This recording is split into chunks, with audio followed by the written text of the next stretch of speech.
Okay, I'm going to give you a brief tutorial of how to Beatgrid a drum and bass track on Traktor. I mean, we've looked a lot on the internet. There's not really a lot of these, so it can be quite straightforward. But yeah, most of the tutorials I've seen are all for house music. So I'm going to show you how I do it, and let's start from scratch. So I've already got one over this side. This is Carlito and Diction. This is one track I've already Beatgridded, and you can see here I've got all these different markers and flags all the way across the off my track here, and what they actually are is the cue points that I've put in here. So you know, if I was mixing, I can start them wherever I want to move, and as you'll see, it will go along. And this one, if I hit 3, it's going to go along to the next part. So when you're mixing, you know, you've already got all your jump marks and drop points all in place. So what I generally do, because I've Beatgridded this up, I Beatgrid to the snares, because like when I mixed on vinyl back in the day, I used to always, you know, mix on snares. So what I do, you find basically like you would in a vinyl, you find your first snare, and what you set your cue point up, your first flag on there, and then what we do, we put the whole grids in throughout the whole entire track. So this one I've pre-done, but I'll show you how to do that on the next track. So as I know this track's all good, if I come to this bit here, this is going to put a loop on, which is 4 beats. And I know that's going to keep going, because I know this track's brilliant and all set out and locked. I'm going to use this as a test to the next one. So let's start from scratch on this one. This will all make sense for you. So what we want to do, as like a vinyl, we want to find the first drum. You can see over here, here it comes. So let's go back again. So that's our first snare. That's what we're going to work with, this one here. Now, when you automatically load the track into a Traktor, it will put the first flag in, which is over here. Generally the flag's always wrong, because it tries to, it gets a bit confused with drum and bass and tries to stick it on the kick drum, or it sticks it somewhere else.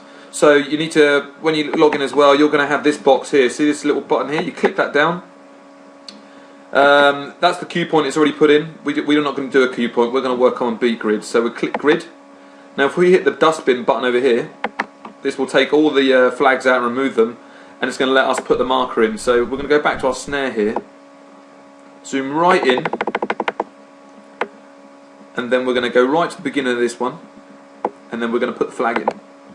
Now if we zoom out, you'll see now on all our snares, which are the white ones, we've now got our Beatgrid. Make sense? Come back. So now look, I want to say, if we want to go back to the beginning of that, we can hit the cue. We've got number 1. Now generally, as you go along the track, if you're lucky, the Beatgrid will be perfect all the way through the song. Like this one, if you can see here, it looks all alright, you know, like the drums here are still the same. I mean, some tracks, like I've tried to do it to an old school track like No Diggity by Blackstreet, and as soon as you start putting the grids in, it all just starts going wrong. So you'll start to learn that as you do it. But quite luckily for us, it all looks pretty good. So what I would do for myself here, you know, you just work through the track and check if everything's okay. And you know, for us, this is brilliant because it's all good. So what we'll do now, I'm generally going to put more grid markers in on the drop points, so I know where I'll be mixing when the next phase comes in. So let's, for instance, do this one. Let's have a listen, and you can generally see, you know, here where the light will change. It will be like it would be on a record. So let's listen, and we're going to put the next flag in, which will be the next cue point. You want to go onto grid? Be ready for grid. That's where we're going to do it.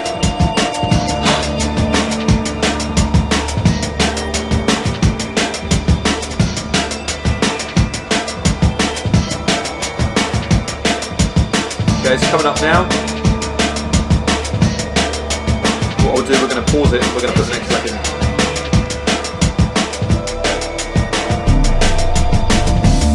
in. Right, so there you go, that's the first flag. What we need to do there, let's just zoom in and look at that, it's perfect. It's just where the waveform changes. I mean, sometimes, say for instance, if you come in and your line's here instead and it's slightly out, move over to the point where you want it. You hit your marker in here, and if it's just slightly off, you just adjust it with these left and right bars. Only use the bottom ones, otherwise it can really screw up your grid. The top ones here actually move the whole entire grid markers for the whole entire track, which is not really what you want to be doing. So now we've stuck our second one in. If you come out, if we go back to Q here, you'll see that we've got two. So we've got a grid now here, and we've also got a grid there. It jumps between the two. So yeah, there's not really much else here. I mean, obviously you might want to mix the track before the brake comes in. So generally halfway around here we should find another phase. So let's find it quick.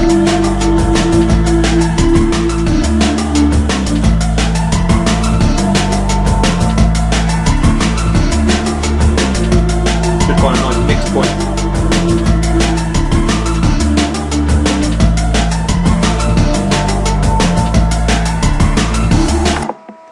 There you go, looks like it's slightly changing there. Maybe it's there.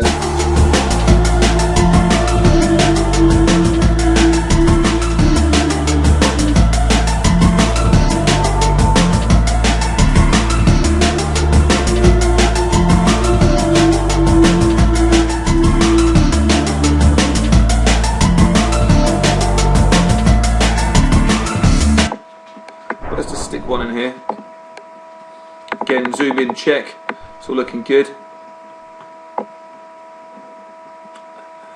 Go to grid, put down the marker, zoom back out. Now, mixing wise, because what we can do now, as we know that this is all grid and that the grid looks good, let's go over to this track here and go over to number 1. Let's take off the loop. Now, we obviously want to mix from here to here so we can break in the song. So let's play. Now, because we've got sync on here, master, this one's now on sync, exactly the same, yeah? Bring this down a bit.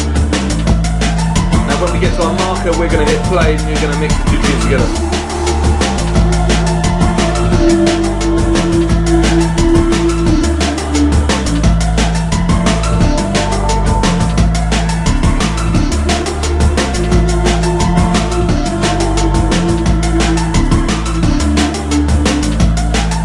Ready? Here we go.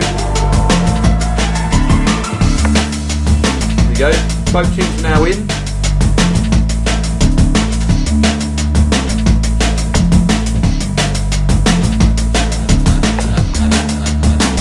Nice.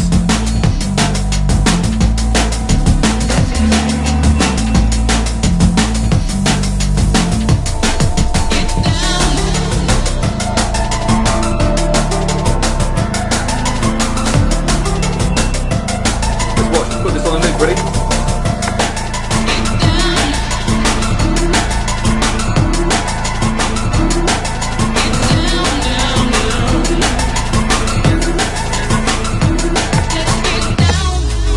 Nice. There you go.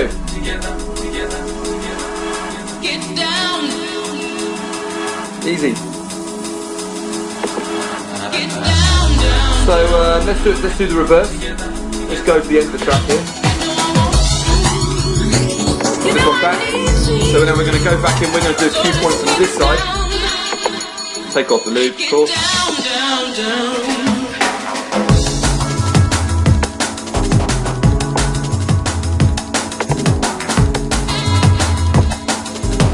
So we know that we're in sync. Now this one's the master.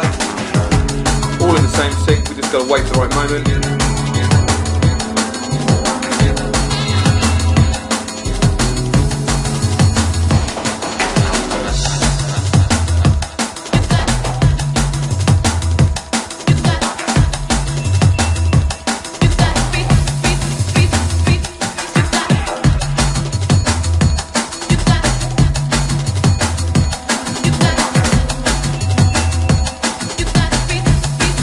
Here we go.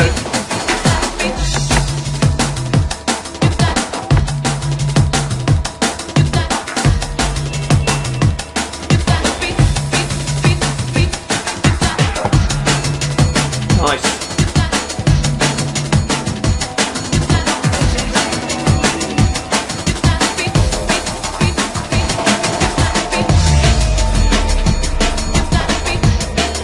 If you want to drag this out again, look.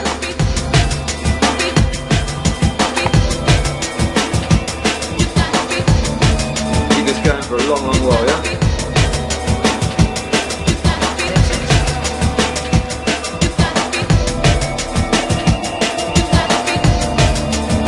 You want to really drag this out, take it to 32.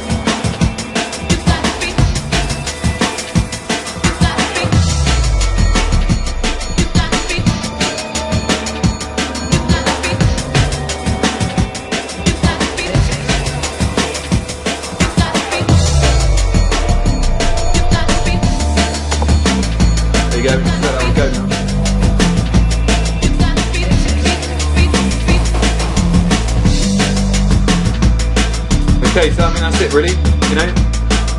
That's how I'm mixing drum bass and getting stuff prepared. Obviously this track here, you know, I'm going to put the Beatgrid in for the whole entire track.